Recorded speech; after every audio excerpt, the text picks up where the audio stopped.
Magandang araw mga ka-MC. Araw-araw, milyon-milyong Pilipino ang sumasakay ng bus para makarating sa trabaho, paaralan, negosyo, bakasyon o makauwi sa kanilang mga mahal sa buhay. Para sa marami, simpleng bahagi lamang ito ng pang-araw-araw na buhay. Ngunit sa likod ng bawat terminal, biyahe at tiket ay naroon ang mga dambuhalang kumpanyang nagpapatakbo ng libu-libong bus sa buong bansa.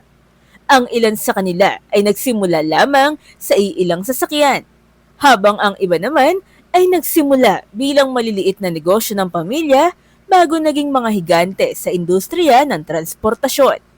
Sa paglipas ng mga dekada, lumaki ang mga kumpanyang ito hanggang sa magkaroon ng daan-daan o libo-libong bus, libo-libong empleyado at bilyon-bilyong pisong kita kada taon.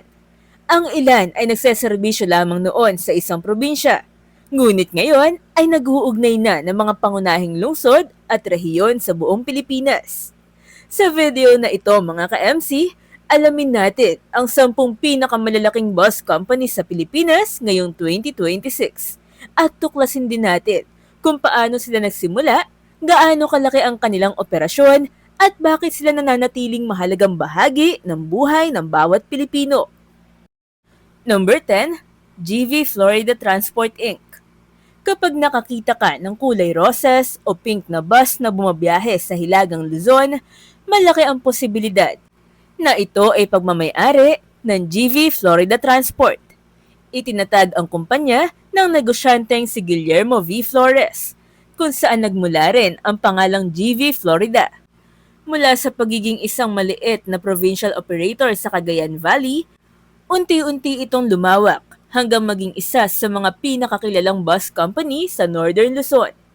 Nakilala sila dahil sa kanilang kakaibang kulay, modernong disenyo ng bus at pagiging isa sa mga unang nagpakilala ng sleeper buses sa rehiyon. Sa kasalukuyan, tinatayang mayroon silang humigit kumulang 250 hanggang 300 bus units na bumabiyahe araw-araw. Ang kanilang headquarters ay nasa Sampaloc, Maynila, habang ang pangunahing mga ruta nila ay sumasaklaw sa Tugigaraw, Apari, Isabela, Ilocos Norte, Lawag at iba pang bahagi ng Hilagang Luzon. Tinatayang nasa higit 700 empleyado ang kanilang workforce, kabilang ang mga driver, konduktor, mekaniko, dispatchers at administrative staff. Sa dami ng kanilang biyahe kada araw, libo-libong pasahero ang kanilang naihahatid sa iba't ibang probinsya. Bagamat hindi pampublikong inilalabas ang eksaktong financial statements ng kumpanya, tinatayang nasa 500 million pesos hanggang 700 million pesos kada taon ang kanilang kita. Sa kabila ng matinding kompetisyon mula sa mas malalaking operator, nananatiling matatag ang GV Florida dahil sa kanilang malawak na coverage sa Northern Luzon at sa kanilang reputasyon bilang isa sa mga pinakauna nag-alok ng premium sleeper bus experience sa rehiyon. Number 9, Philtranco Service Corporation. Kung pag-uusapan naman mga ka-MC ang kasaysayan ng transportasyon sa Pilipinas, hindi maaaring mawala ang Philtranco. Ang ugat ng kumpanya ay maaaring masundan hanggang sa dating Alatco o ALA-Man Transportation Company na itinatag noong 1914. Dahilan upang maituring itong isa sa pinakamatandang bus operators hindi lamang sa Pilipinas, kundi maging sa buong Asya. Sa loob ng mahigit isang siglo, naging simbolo ang Philtranco ng malalayo ang biyahe mula Luzon hanggang Mindanao. Kilala ang kumpanya sa kanilang tinatawag na National Land Route. Sa pamamagitan ng kombinasyon ng highway at ro-ro vessels, nagagawa nilang pagdugtungin ang Luzon, Visayas at Mindanao sa iisang biyahe. Ang kanilang headquarters ay matatagpuan sa Pasay City. Sa kasalukuyan, mayroon silang tinatayang 250 hanggang 300 bus units at humigit kumulang 800 employees. Kabilang sa kanilang pangunahing ruta ang Metro Manila, Bicol Region, Samar, Leyte at Davao na nagbibigay serbisyo sa napakaraming pasaherong bumabiyahe sa pagitan ng mga pangunahing isla ng bansa. Sa kabila ng ilang hamon sa pananalapi sa mga nakalipas na taon, Nananatili silang malaking pangalan sa industriya. Ang kanilang estimated annual income ay nasa pagitan ng 600 million pesos at 800 million pesos. Ang pinakamalaking puhunan ng Philtranco ay hindi lamang ang kanilang fleet, kundi ang kanilang napakayamang kasaysayan na higit 100 taon ng bahagi ng buhay ng mga Pilipino. Number 8, Alps the Bus Inc. Isa sa mga pinakakahangahangang success stories sa industriya ng transportasyon ay ang Alps the Bus. Ang pangalang Alps ay nangangahulugang Arcadio L. Perez and Family, hango sa pangalan ng founder nitong si Arcadio L. Perez. Nagsimula lamang sila bilang maliit na jeepney operation sa Batangas noong 1991. Ngunit sa pamamagitan ng maingat na pagpapalawak na negosyo, naging isa sila sa pinakamalalaking operator sa Southern Luzon. Mula sa iilang sasakyan, lumago ang kanilang fleet sa humigit kumulang 350 hanggang 400 bus units. Ang kanilang headquarters ay nasa Balagtas, Batangas City. Kabilang sa kanilang pangunahing ruta ang Lipa, Batangas City, Quezon Province at iba't ibang destinasyon sa Bicol Region. Tinatayang nasa mahigit 1,000 employees ang bumubuo sa kanilang organisasyon. Dahil sa lawak ng kanilang ruta, libo-libong commuters at travelers ang kanilang naaabot araw-araw.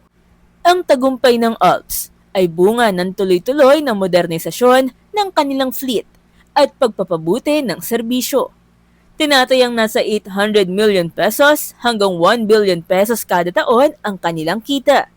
Sa kasalukuyan, isa sila sa mga pangunahing kakumpetensya ng malalaking operator sa Southern Luzon at patuloy pang lumalawak ang kanilang operasyon sa mga susunod na taon.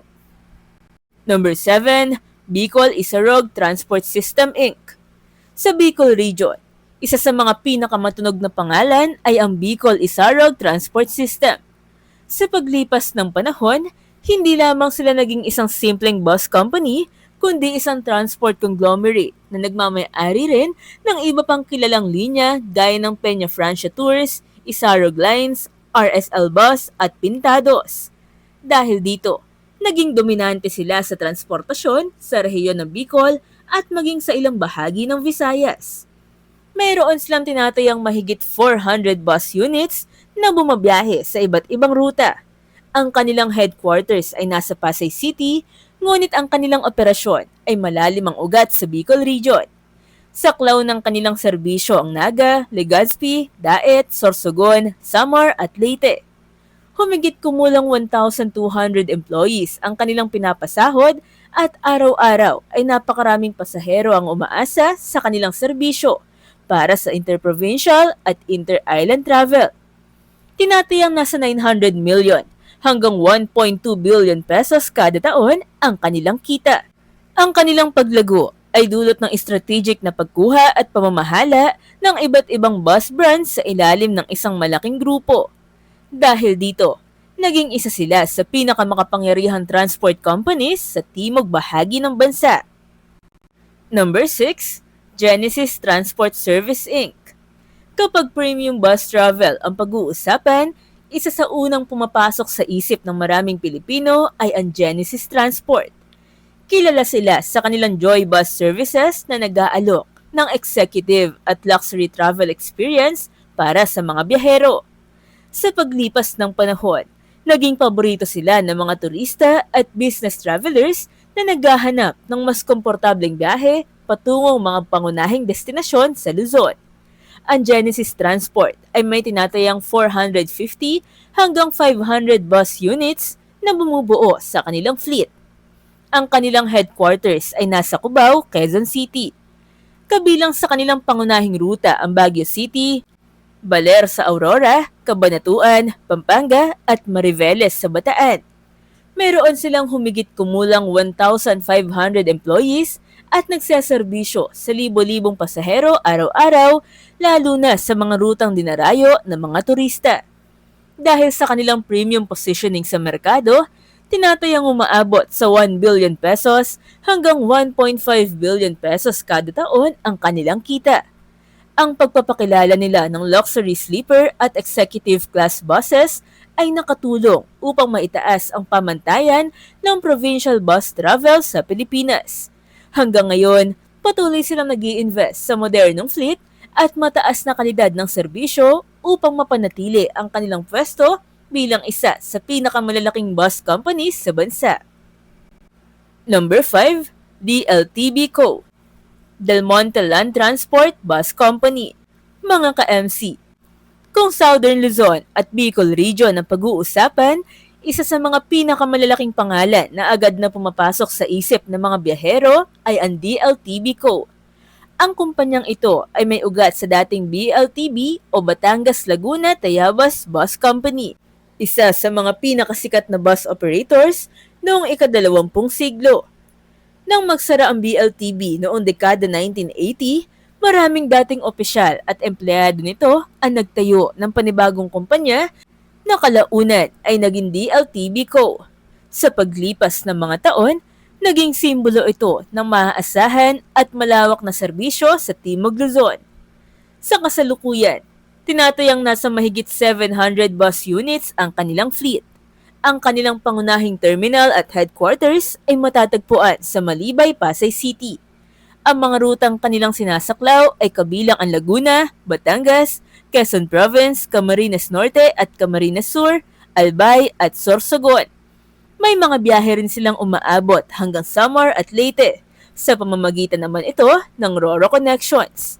Dahil sa lawak ng kanilang operasyon, tinatayang mahigit 2,000 employees ang bumubuo sa kanilang workforce.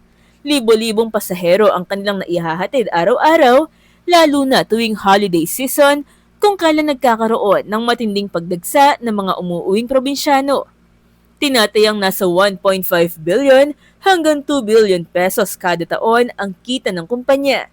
Isa sa kanilang pinakamalaking strength ay ang napakalawak na network sa Southern Luzon, kung saan maraming komunidad ang umaasa sa kanilang serbisyo. Sa loob ng maraming dekada, nanatili silang isa sa mga pangunahing haligi ng pampublikong transportasyon sa timog na bahagi ng bansa. Number 4, 5-Star Bus Company. Mula sa parehong pamilya nagpalago sa Victory Liner, isinilang naman ang 5-Star Bus Company. Pagmamayari ito ng Hernandez family, isa sa mga pinaka-impluensyal na pamilya sa industriya ng transportasyon sa Pilipinas. Bagamat madalas na ikumpara sa Victory Liner, may sarili itong pamunuan at operasyon. Sa paglipas ng panahon, pinalawak ng kumpanya ang kanilang network sa pamamagitan ng mga sister companies tulad ng Bataan Transit, First North Luzon Transit at Luzon Cisco Transport. Sa kabuuan, tinatayang nasa mahigit 800 bus units ang kanilang fleet. Ang kanilang headquarters ay nasa Cubao, Quezon City, isa sa pinakamahalagang transport hub sa Metro Manila. Saklaw ng kanilang mga ruta ang Bulacan, Pampanga, Tarlac, Nueva Ecija, Pangasinan at Bataan. Meron silang mahigit 2,500 employees na binubuo ng mga driver, konduktor, mekaniko, dispatchers, at administrative personnel. Araw-araw ay 10,000 pasahero ang kanilang pinaglilingkuran sa iba't ibang bahagi ng Central at Northern Luzon. Tinatayang umaabot sa 2 billion pesos hanggang 2.5 billion pesos kada taon ang kanilang kita. Ang mabilis na pagpapalawak ng kanilang fleet at ang pagkuha ng mga modernong bus units ay nagbigay sa kanila ng malaking bahagi ng merkado. Dahil dito, nananatili silang isa sa pinakamalalaking bus operator sa buong Luzon. Number 3, Victory Liner Inc. Isa sa mga pinakarespetado at pinakamatandang bus company sa bansa ay ang Victory Liner. Itinatag ito noong 1945 ng magkakapatid na Jose Hernandez at Martin Hernandez matapos ang ikalawang digmaang pandaigdig. Mula sa ilang surplus military vehicles na ginawang pampasaherong bus, unti-unti nilang tinayo ang isa sa pinakamalalaking transport companies sa Pilipinas. Sa loob ng mahigit 80 taon, naging bahagi na ito ng buhay ng milyon-milyong Pilipino.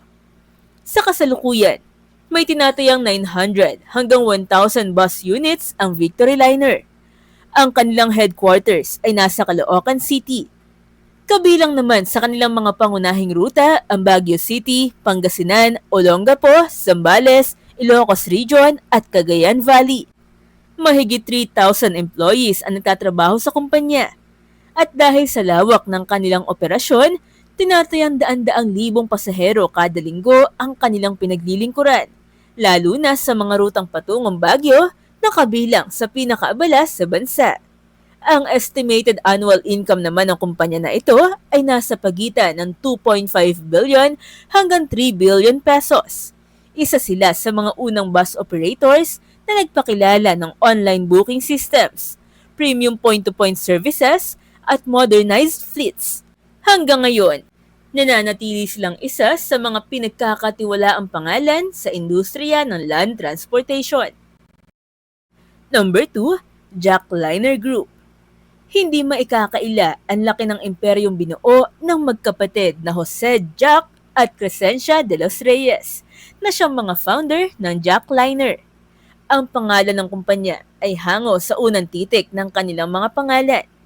Nagsimula sila noong dekada 1980 sa pamamagitan ng ilang second-hand buses na bumabiyahe mula Laguna patungong Maynila. Sa pamamagitan ng masinop na pamamahala at agresibong pagpapalawak, lumaki ng lumaki ang kanilang negosyo. Sa mga sumunod na taon, nakuha ng grupo ang kontrol sa isang malalaking kumpanya gaya ng Jamliner, Pangasinan Solid North Transit, Dagupan Bus Company at Lucena Lines. Dahil dito, umabot sa mahigit 1,000 hanggang 1,200 bus units ang kanilang pinagsama-samang fleet. Ang kanilang headquarters ay nasa Don Antonio, Quezon City. Kabilang sa kanilang mga ruta ang Metro Manila, Laguna, Batangas, Quezon Province, Tarlac, Pangasinan at iba pang pangunahing destinasyon sa Luzon. Tinatayang mahigit 3,500 employees ang nasa ilalim ng kanilang grupo at napakaraming pasahero ang kanilang napaglilingkuran araw-araw. Tinatayang nasa 2.5 billion hanggang 3 billion pesos kada taon ang kanilang kita. Ang kanilang tagumpay naman ay bunga ng mahusay na acquisition strategy at modernong pamamalakad.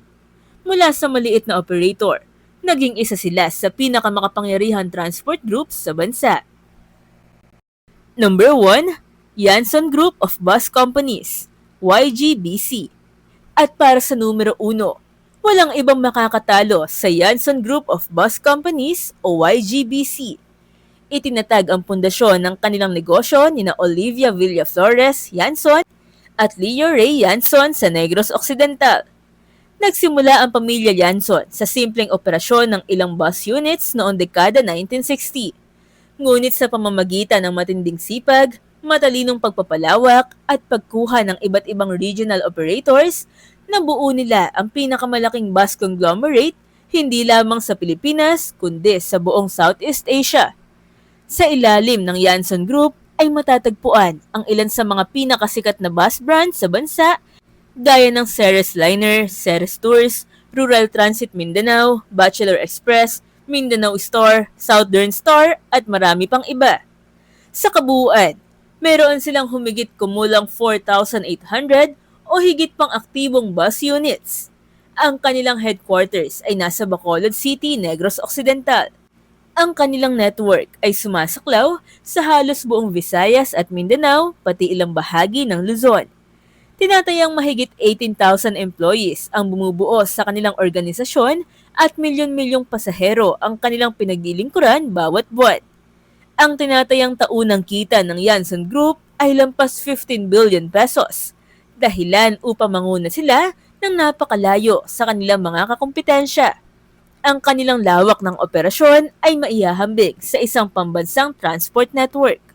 Sa maraming lugar sa Visayas at Mindanao, ang Ceres at iba pang Yanson buses ang nagsisilbing pangunahing koneksyon ng mga lungsod, bayan at probinsya. Mula sa isang maliit na negosyo ng pamilya, naging transport giant ang Yanson Group at ngayon ay kinikilala bilang pinakamalaking bus company conglomerate sa Pilipinas. Mula sa makukulay na bus ng GV Florida hanggang sa napakalawak na imperyo ng Yanson Group, makikita natin kung gaano kalaki ang papel ng mga bus companies sa pag-unlad ng Pilipinas. Mga ka-MC, hindi lamang sila simpleng negosyo. Sila ang nag-uugnay sa mga pamilya, manggagawa, estudyante, turista, at mga komunidad sa iba't ibang panig ng bansa. Araw-araw, milyon-milyong Pilipino ang umaasa sa kanilang serbisyo upang makarating sa kanilang mga pangarap at destinasyon. Sa paglipas ng panahon, patuloy na nagbabago ang industriya. Dumadami ang mga modernong bus, lumalawak ang mga ruta, at mas gumaganda ang karanasan ng mga pasahero. Ngunit sa kabila ng lahat ng pagbabagong ito, nananatiling pareho ang kanilang misyon, ang ligtas at maaasahang pagdadala ng mga Pilipino saan man nila gustong makarating. Sa inyong palagay, alin sa mga bus company na ito ang pinakanasakyan nyo? Alin ang mga may pinakamagandang serbisyo para sa inyo? At kung magkakaroon kayo ng pagkakataon, alin sa kanilang mga premium bus ang gusto nyong subukan? Ibahagi nyo naman mga ka-MC ang inyong sagot sa comment section. At kung nagustuhan nyo naman po ang video na ito, huwag nyo pong kalimutan mag-like, i-share ang video at mag-subscribe para updated kayo sa mga susunod pa nating mga videos. Maraming salamat sa panonood mga ka-MC Daily. Hanggang sa muli, see ya!